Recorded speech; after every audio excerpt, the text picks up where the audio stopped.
Quelle est la pertinence du jeûne du 9 Av de nos jours? En effet, la question se pose. Tout d'abord, nous sommes revenus sur notre terre, nous avons l'État d'Israël, on peut dire que le rassemblement des exilés bat son plein, et d'autre part, la référence au temple de Jérusalem semble un peu désuète dans un monde dans lequel les sacrifices ne sont pas tellement de mode, et donc on peut se demander effectivement à quoi sert cette journée de jeûne, dans laquelle en fait nous nous lamentons pour la destruction du temple de Jérusalem. C'est là qu'il est important de comprendre à quoi sert le temple. Le temple de Jérusalem est un lieu de rencontre. La rencontre entre le Créateur et la créature. Disons qu'on peut dire que quand il y a un temple à Jérusalem, cela veut dire qu'il y a une sorte de cheminée, de canal qui relie le monde métaphysique supérieur avec notre monde naturel. On peut dire que, pour employer un terme philosophique, nous introduisons la transcendance dans notre monde fini. Et je pense que c'est très important justement de savoir que le monde n'est pas une sorte de bulle fermée sur elle-même. Il y a une respiration du monde, il y a un rapport entre le monde et celui qui a créé le monde. Et donc de ce point de vue-là, on peut dire que l'existence d'un temple à Jérusalem dans lequel il y a une rencontre entre le Créateur et la créature est une nécessité vitale pour toute société, d'ailleurs pour le monde entier.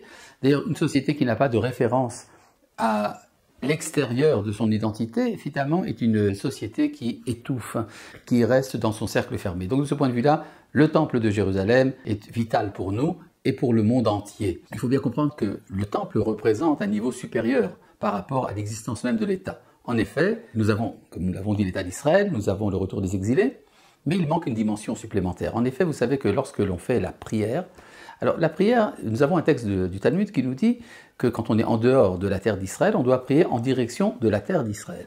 Quand on est en terre d'Israël, on doit prier en direction de Jérusalem. Quand on est à Jérusalem, on doit prier en direction du temple. Le Talmud conclut en disant, ce qui veut dire que tout Israël s'oriente vers un même point.